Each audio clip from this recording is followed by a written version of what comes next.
guys, I wanted to share with you my 2024 tech kit. So what is that? It is my everyday tech pouch na lahat ng mga technology, gadgets, whatever, nandito sa loob. So in today's episode, titingnan natin kung ano yung laman, ano may mga dala ko, and sana kayo din ma-inspire to make your own tech kit. So simulan natin. This is the everyday bag that I use. Meron pa yung pouch na cute. Natin mo nakalagay, Meowdy. Pailig kasi ako sa pusa. Tapos naalala ko si Dusty kasi kuwang-kuha yung color niya at saka kuwang-kuha yung vibe ni Dusty na very chill cat. Now, yung gusto ko dito sa bag na to, meron siyang 2 zipper and 2 major compartments. Dito sa taas, kung gusto mo mabilisan, may mesh pocket siya. So, pwede kang maglagay ng power bank, smartphone, spare change, medicines kung tito ka, katulad ko, yung maintenance natin, kailangan na yan. Or pwede mo siya gawing desk caddy with this zipper. Bubuksan mo lang ng ganon, magbubukas yung main compartment like so. At pagbukas siya, makukuha mo na lahat. Kung baka, kinyari, pupunta ka office or pupunta ka work, nasa bag mo to, ilalabas mo lang tong tech kit mo, lalagay mo lang sa lamesa, it's like a desk caddy. Kasi lahat ng mga everyday tech essentials mo for work, for productivity, nandito na. So for my example, makikita niyo ano ba yung talagang kailangan ko. So unang-una sa lahat, we have smartphones. I use 2 smartphones primarily because pwede mawalan ng baterya yung isa or gusto mong parehong nasa different networks para pag nawalan ng signal, magagamit mo pa rin. And of course, it's essential kasi karamihan ng mga ginagawa natin ngayon is all done online, from shopping to working, to productivity, to content creation, everything is done with our smartphone. So, simulan natin sa unang device na makikita ninyo. This is the Samsung Galaxy Z Fold 6. And oh my God, I have been a Fold fan ever since they came out with this product. I've had every model of the Fold ever since it was created, and this by far is one of the absolute nicest phones that I have ever shipped. Everything from the design, guys, it is one of the sleekest, well-built, so sophisticated smartphones I have ever seen, period. I love the giant screen that allows for you to enjoy your videos, your content. It allows for me a bigger space for work. There are different features that it has that are game-breaking with Galaxy AI, including sketch to image. And as the name implies, you literally just draw or sketch whatever it is you want. And the Galaxy AI will transform it into a photorealistic image. Sabihin natin mag-drawing ka ng pusa, magiging pusa siya. Mag-drawing ka ng bubuyog, magiging bubuyog siya. That's how Galaxy AI works. It is so friggin' smart that it can actually help you even express yourself creatively in a more professional way, in a very easy manner as well. So that is the magic, which is the Samsung Galaxy Fold 6.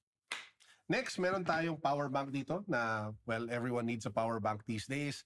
This just so happens to fulfill yung mga gusto ko, which includes an LED display. It also has multiple ports, and it charges devices very fast. So everyone needs a nice power bank. Next, we have, tada, yung sinasabi ko sa inyo, yung second phone. This is the Samsung Galaxy Z Flip 6. Ano naman yung kinagandahan nito? Kung yung fold pa ganun, ito from small to tall. Kasi ito, from small to wide. Ito, small to tall. Yung kagandahan nito, yung mga naalala ninyo, diba dati sobrang uso yung flip phones. Lalo na yung mga kaedad ko, mga tito tsaka tita dyan. Diba naalala ninyo yung mga tipong igaganyan natin? So, ganun siya. The vibe, the feel is there. And apart from that, it has major improvements compared to the previous flips. Apart from the spec bump and the camera bump and all the technical bumps, the thing I like the most about it is the feel. It just feels sophisticated in hand. It feels elegant. It feels professional.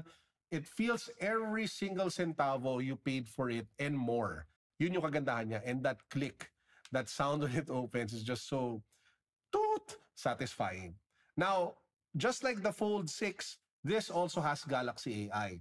And this brings me to another opportunity to share with you another one of my favorite features of Galaxy AI, which is Composer. So all you have to do is to go to any messaging app, create a message box, and type your request. And just like that, Galaxy AI will give you a template for your message. Pwede siyang professional, pwede siyang personal. Pwede mong piliin between the two, and again, it will generate what you need to send out. Sobrang dali, sobrang hassle-free, and it can even generate captions for your uploaded photos on social media. Magic. And that is the Samsung Galaxy Z Flip 6. Okay, what else is in tech pouch? We have, of course, a compartment for all the cables that we have over here. I like to keep my cables in a pouch of a carry kit kasi it just looks really messy if your cables are all out and about. Kunyari, nandito siya, diba? Sabihin natin nandyan, de sobrang sabog, sobrang kalat, versus neatly tuck away in a pouch. And like what I mentioned earlier, I am a creator. I do videos like this every now and then. I have a small pouch over here for my wireless microphones, which I carry with me in case I need to shoot a video. So all in all, those are my daily tech essentials. Some people bring more, some people bring less. My question to you guys is, what is your daily tech kit? Ano laman niya? Ano linalagay nyo dun? Share with us in the comment section down below. And I'd love to hear from you guys what your favorite daily tech drivers are. Guys, just a quick reminder, I've been uploading videos more and more again on Instagram as well on Facebook. So if you want to catch more of me talk about other things apart from tech, sneakers, you can find us there. We'll be talking more about career, current events, issues, all that juicy stuff. So you don't want to miss out on it. So if you want to know more or watch more, head on over to my Facebook page and Instagram page.